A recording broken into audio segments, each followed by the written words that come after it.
Bonjour et bienvenue dans mon journal de lecture. Aujourd'hui, Magnus de Sylvie Germain. Un livre qui traînait dans ma bibliothèque depuis très longtemps. Je ne sais même plus quand et pourquoi je l'ai acheté. Mais ce nom de Sylvie Germain est réapparu dans ma vie et dans la vie de plein d'autres gens suite à une polémique il y a très peu de temps, ou pas tout à fait une polémique, mais des gens qui sont tombés sur un texte de Sylvie Germain, pas de ce livre-là, d'un autre, dans le cadre de leur examen de bac et qui ensuite ont insulté l'autrice sur les réseaux sociaux, comme ils l'avaient fait auparavant avec Victor Hugo, sans doute avec d'autres. Au fond, il n'y a peut-être pas vraiment de polémique à avoir, c'est-à-dire que les gens qui tombent sur un texte qui ne leur plaît pas vont peut-être réagir comme ça, et il y en aura forcément, puisque c'est un texte qui a été proposé à énormément de personnes. Bon, je ne vais pas entrer dans cette polémique-là qui ne m'intéresse absolument pas, mais ça a été pour moi l'occasion de me plonger donc dans ce livre-là, Magnus, prix Goncourt des lycéens, donc certains lycéens ont pu apprécier Sylvie Germain en 2005, j'ai dû l'acheter à peu près à cette époque-là. Et j'ai donc lu ceci en plongeant plus ou moins dans l'inconnu, parce que je ne savais pas du tout ce que c'était et pourquoi je l'avais acheté, et je dois dire que c'est un livre qui m'a pas mal intéressé, notamment par la manière dont il est construit. Ça commence par une ouverture. D'un éclat de météorite, on peut extraire quelques menus secrets concernant l'état originel de l'univers.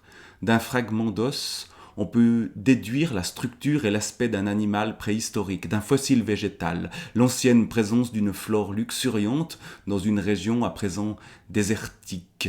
L'immémorial est pailleté de traces infimes et têtues. Étrange commencement, on part de la météorite, de l'état originel de l'univers quand même. Mais on ne sait pas trop de quoi ça va nous parler. Et puis d'emblée, après cette ouverture, où on termine, où Sylvie Germain termine par écrire, c'est descendre dans la fosse du souffleur pour apprendre à écouter la langue respirer, là où elle se tait, entre les mots, autour des mots, parfois au cœur des mots. Alors si le projet d'écriture, c'est ça, évidemment, on a envie d'aller voir la suite, parce que cette définition d'écrire me paraît tout à fait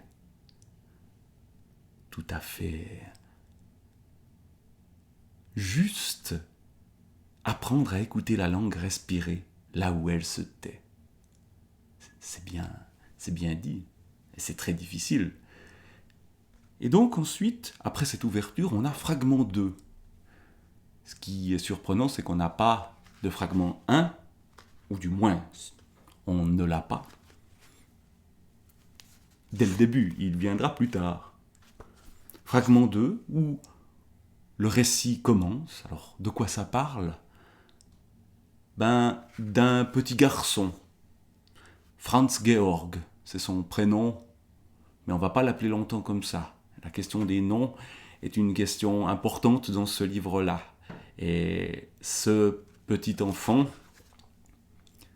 il a un petit ourson qui s'appelle Magnus, et ses parents, ou ceux qu'il croit être ses parents, la question de la filiation est aussi une question centrale, évidemment, quand on est aussi dans ces questions des noms, c'est monsieur et madame Dunkeltal, Dunkel, sombre, des gens sombres, effectivement, qui trempaient dans les pires heures de l'histoire en jouant le mauvais rôle.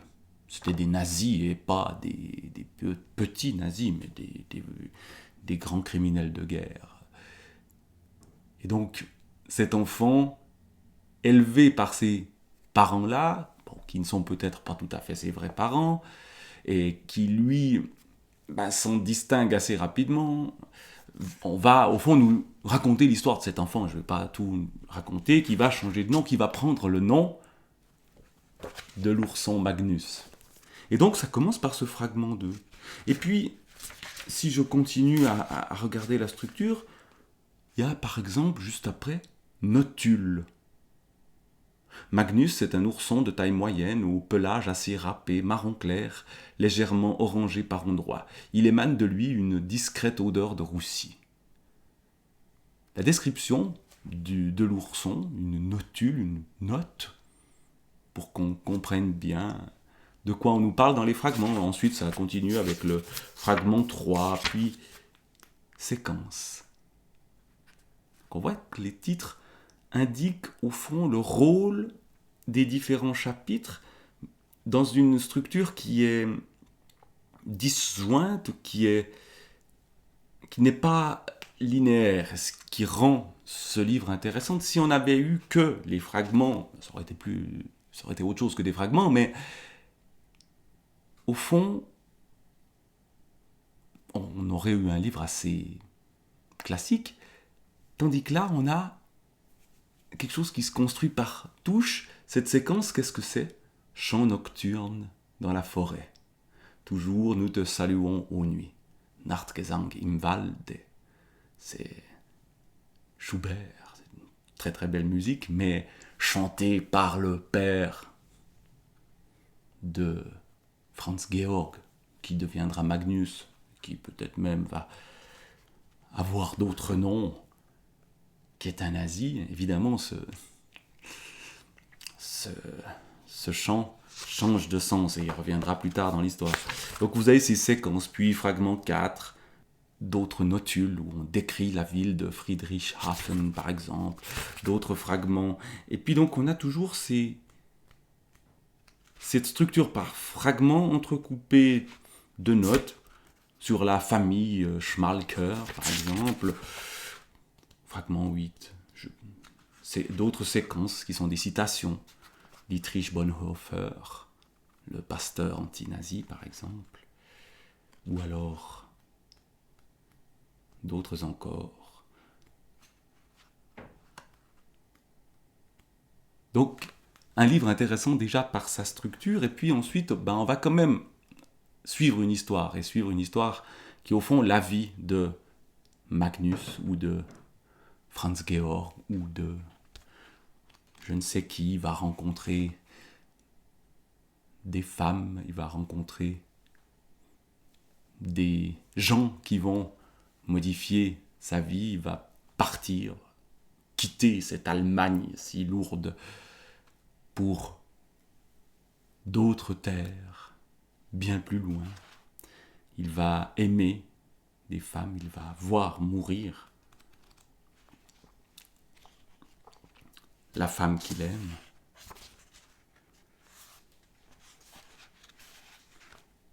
Qui s'appelle May, une des femmes qu'il a aimées. On a une deuxième qui est Peggy.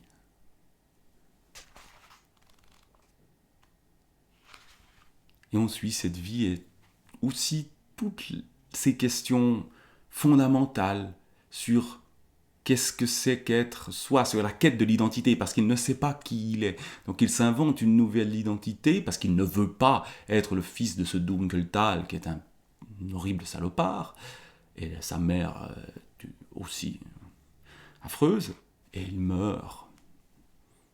Enfin, elle meurt tôt. Lui, c'est une autre histoire, mais je ne veux pas tout raconter. Et puis,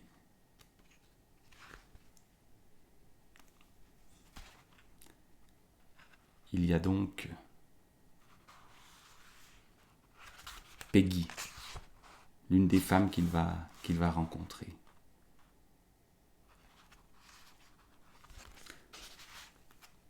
Cette scène s'est déroulée il y a déjà plusieurs années, mais elle continue de brûler en sourdine dans la mémoire de Magnus, ainsi qu'une flamèche en veilleuse permanente. Il peut dater et situer cette scène. Un soir de juin 1974, dans l'appartement de Peggy à Vienne. Mais comme cet événement était l'éclosion d'un désir ancien, longtemps ressassé puis oublié, peu à peu ravivé et de nouveau meurtri, égaré, il le ressent comme intemporel, à la fois lointain et très proche. C'est une discussion où Peggy s'adresse à Magnus tout en s'adressant à son mari mort tombé d'une falaise, et là aussi les rôles s'entremêlent, par exemple. Et puis à la fin du livre, après plein d'aventures qu'on découvre partout de cette façon particulière dont j'ai déjà parlé, Magnus, désormais on l'appelle comme ça, va rencontrer une sorte d'ermite dans une forêt où il vit désormais seul, et cet autre ermite, puisque lui-même est devenu une sorte d'ermite, va lui faire réfléchir sur son nom. Quel est ton nom? Et Magnus, ou Franz Georg, ou qui, ne se souvient plus de son nom, ce qui amène un très beau passage, je trouve, sur la question du nom. Il a beau réfléchir, il ne retrouve pas son nom.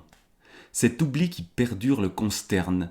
Il n'y décèle aucun bon signe, tout au contraire. Il se sent frappé d'anonymat, comme on est frappé par un coup, par un mal, la maladie de la perte, cubulant dans le dernier assaut, l'usure sournoise de la déperdition et l'angoisse de la perdition. Est-ce là tout le résultat de son long travail de décontation, opéré dans la solitude des chemins, des forêts, dans le silence de la grange? Il finit malgré tout par retourner dans la grange. Planté contre le mur du fond, il appelle à sa rescousse tous ceux et celles qu'il a connus, aimés. Mais leurs noms lui reviennent en vrac, écrasés par ceux des personnes qui lui ont été funestes. Il ne veut plus entendre résonner en lui les noms exécrés de Thea et Clemens Dunkelthal, et tous leurs pseudonymes puant le mensonge et le crime, ni ceux de Horst Witzel, de Julius Schlack, de Klaus Dörlich. Mais ces noms-là montent à l'aigu, ils sont gluants, se collent à la langue. Knautschke, Klautschke, ses sobriquets le taraudent. Ils clapotent dans sa bouche, se font vermine grouillant en mots divers. Klatsche, klapse, knalle, knarren, knacke, knuche, knausen, klelse. Des mots gifles, des mots crachats. Il les voit rouler en gros caillots de sang dans la langue rosâtre d'un hippopotame bâillant jusqu'à la béance. Il les sent gargouiller dans sa gorge, embourber sa salive. Il se met à frapper le sol de son bâton pour faire taire ce brouhaha visqueux. Que Knautschke ferme sa gueule. Il frappe de plus en plus fort, la tête penchée en avant, front tendu comme un animal prêt à charger, mâchoire serrée. Il a si froid qu'il en transpire. Une sueur glacée coule le long de son dos, une stalactite de sa nuque à ses reins, une stalagmite de son ventre à sa gorge. Le cloaque de Knautschke se referme, engloutissant tous les mots vermineux. Alors, sur fond de rumeurs sourdes, se lèvent les noms familiers, comme autant de poignées de main, de salutations, de sourires qui l'apaisent, et de caresses aussi, qui l'endolorissent de leur tendresse perdue. Ils passent tous ces noms en une ronde lente. Ils passent 2 à 2 ou 1 à 1. Juste un murmure à chaque fois, un soupir, un sanglot. Mais Peggy. Procession de vocables en voix blanche ou gris-bleu, en rire ocre et violet, en souffle ivoire et roux.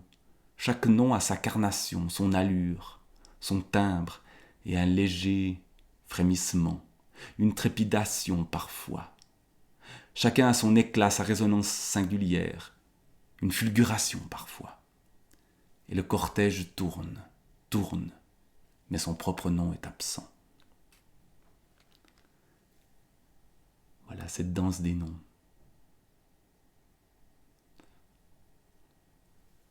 Le nom des aimés que la vie exila, écrivait Verlaine. Je fais souvent ce rêve étrange et pénétrant d'une femme inconnue et que j'aime et qui m'aime et qui n'est chaque fois ni tout à fait la même, ni tout à fait une autre, etc., etc., etc. Ce nom, ces présences absentes, puisque ces femmes et d'autres personnages positifs dans la vie de Magnus, ont disparu. Il y a quelque chose qui je crois, est d'une vraie réflexion. Ce que les noms nous font au profond de nous, les noms des gens qu'on aime et de ceux qu'on déteste, les mots vermineux évoqués par Sylvie Germain ici. Et donc, à travers tous ces fragments, est-ce qu'on découvre le vrai nom et la vraie identité de Magnus ? Peu importe. Au fur et à mesure de notre lecture, ce n'est plus ça qui compte. C'est de vivre.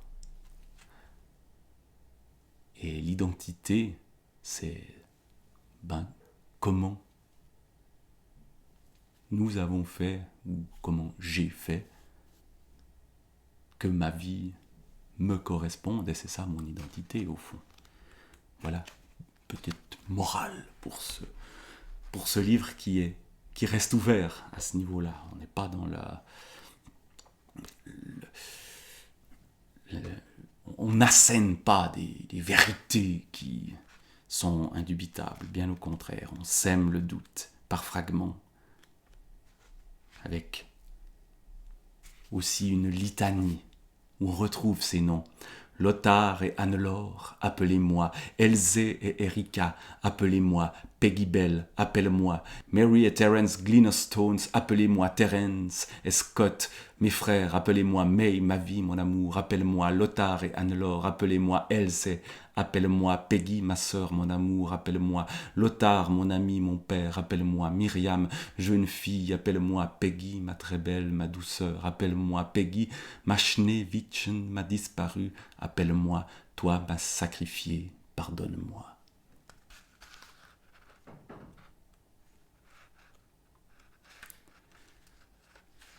Et ça se termine par un fragment avec un point d'interrogation.